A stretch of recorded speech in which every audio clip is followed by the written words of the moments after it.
स्वागत करत असताना पत्रकार बंधू आणि आमच्या माता भगिनी सगळे कार्यक्रमाचा 10 वाजला. आता अधिकचं मी बोलणार, सगळंच आपल्याकडून बोलून झाले, पण मी मनापासून आपल्याला सांगेन की आज देवाभाऊचा वाढदिवस आहे आणि देवाभाऊचा वाढदिवस होत असताना अनेक लोक वाढदिवसामध्ये मोठे मोठे फ्लेक्स लावतात, डिजिटल बोर्ड लावतात, वाढदिवसाचे बोर्ड लावतात.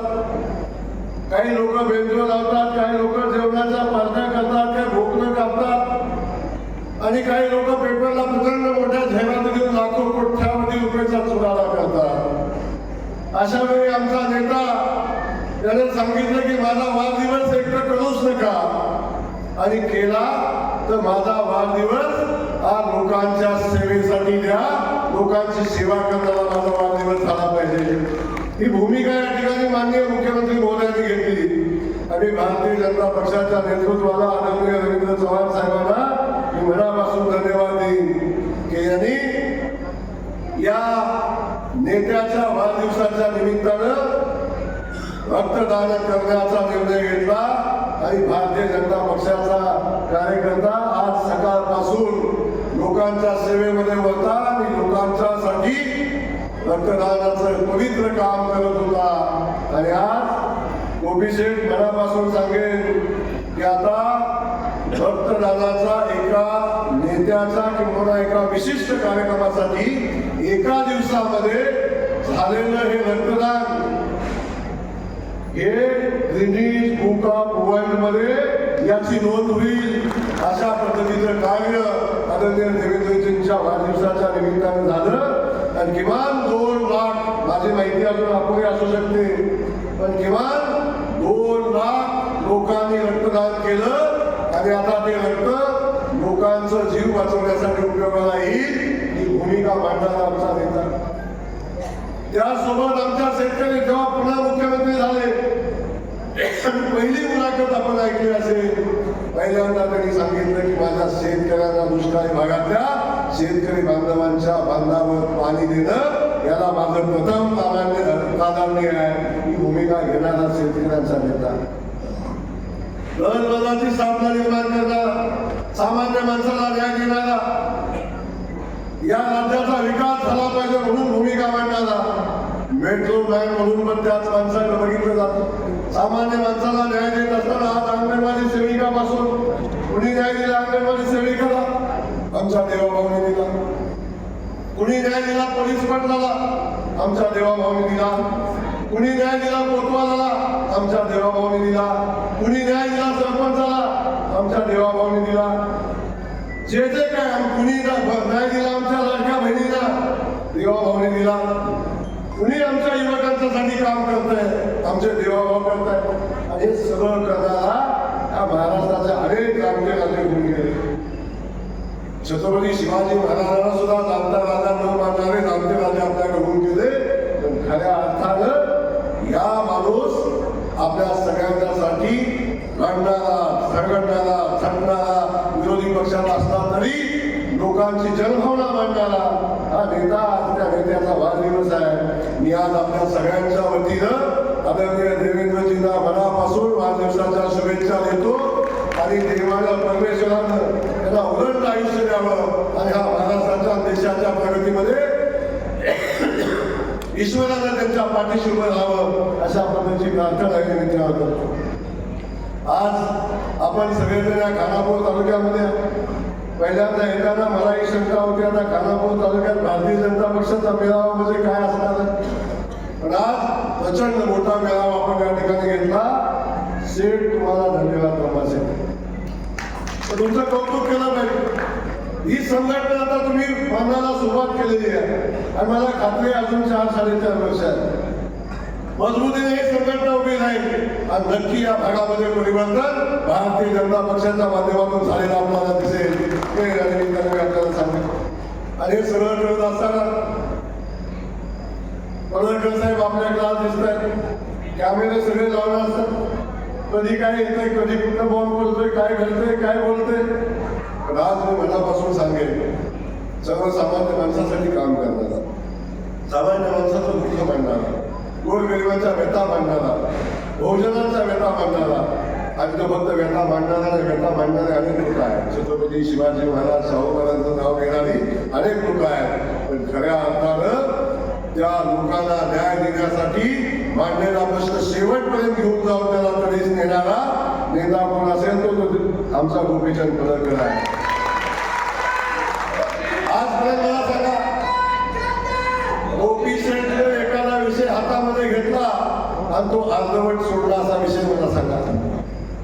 एकदा हातात घेतलं की त्या प्रश्नाची तड लावायची, त्याला पुढे घेऊन जायचं आणि त्याच्यासाठी शेवटपर्यंत लढाई करायची. पण जशी लढाई करायला लागेल तशी लढायची तयारी असते. कधी मुद्द्याची जी वाटेल ती लढाई करायची ताकद त्याच्यामध्ये आहे. असा नेता या भागाला लाभला आहे. माझी विनंती आपल्याला आहे, आपण असं नेतृत्व वाढवलं पाहिजे, पुरवलं पाहिजे. अशा नेतृत्वाच्या पाठीशी ताकदीने उभं राहिलं पाहिजे.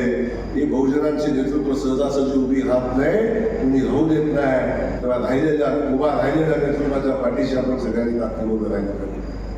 कोण बघताय, आपण इथं सदाभाऊ येतोय. सदाभाऊचं राजकारण आपण बघितलं. संघटनेत उभा राहिलेला माणूस एका बाकड्यावर, पुतळ्यावर झोपणारा, गोरणीवर झोपणारा नाही, शेतकऱ्यांच्यासाठी वाऱ्या वस्तीनं फिरणारा, शेतकऱ्याचा बांधावर लढणारा नेता आज आपण सगळेजण बघतोय. अनेक प्रश्न त्या माणसाने शेतकऱ्यांचे मार्गी लावले. देवाभाऊ कायम त्यांच्या पाठीशी उभे राहिले. असं आमची कर्तृत्वान नेतृत्वाची भरी या ठिकाणी आपण बघताय.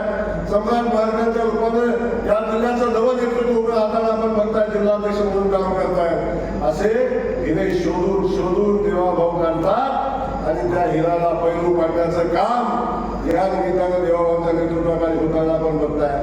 तुम्ही मला आपल्या सगळ्यांना या ठिकाणी एवढंच सांगायचं, कोण जयकुमार गोरे, काय इतिहास आहे, काय भूगोल आहे.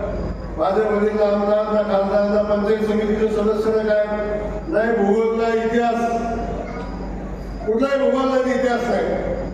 एका सामान्य कुटुंबातून शेतकऱ्याचं रेशनिंग दुकानदाराचं पोरगा आलं आणि प्रस्थापितांची लढाई चालू केली, पाण्याचा संघर्ष चालू केला.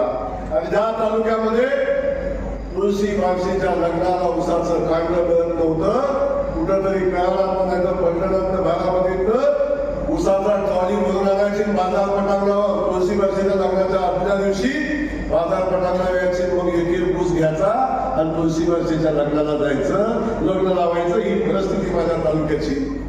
त्या दुष्काळी भागात आपण बघितलं, जानेवारी महिना आला की पिण्याच्या पाण्याच्या टँकरसाठी संघर्ष करणारा माझा माणूस, माझा तालुका. या माझ्या मतदारसंघामध्ये पृथ्वीच्या अंतापर्यंत पाणी येणार नाही सांगणारी बारामतीची मंडळी, विक्रमची मंडळी. पृथ्वीच्या अंतापर्यंत पाणी येणार नाही ही भूमिका सांगणारे बाबा तुम्ही काय म्हणताय, कसं घडलं? कारण आमच्या लोकांच्या मनामध्ये ठासून झालं होतं की इथं कधीही पाणी येणार नाही. आमचे कधी कुणाला पाणी मागत होतं, ठासून सांगितलं येणार नाही. मागायचं कशाला, काय मागायचं, सभा मंडळ.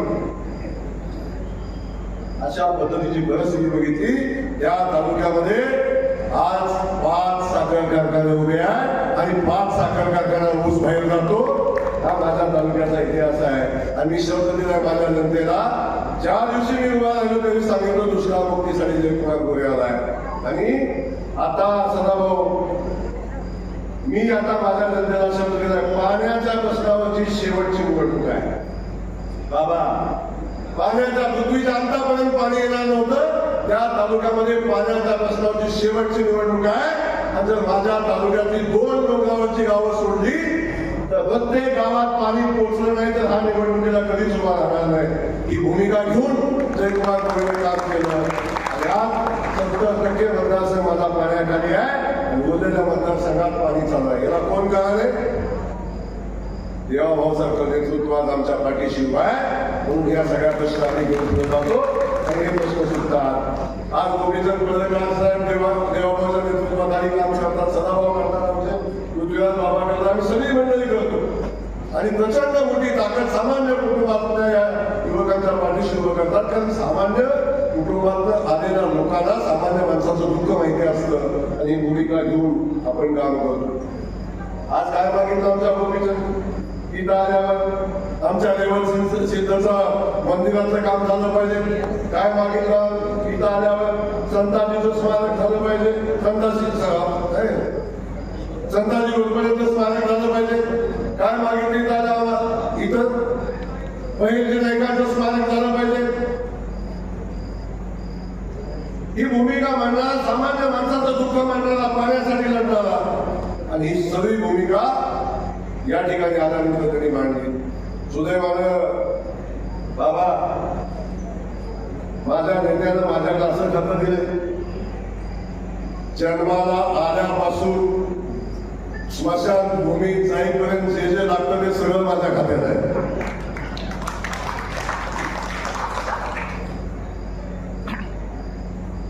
जन्माला आल्यावर जे लागतं, आमच्या महिला भगिनीवर तुमचं उमेद बचत गटाचं सगळं काम माझ्याकडेच आहे. आणि स्मशानभूमीत जाईपर्यंत सगळी व्यवस्था ती बी माझ्याकडेच आहे. तर बिलकुल चिंता करू नका. गोपीचंद मी जेव्हा भावाचे मित्र आहे आणि माझ्या खात्यामध्ये गोपी सेटला नो बजेट आहे.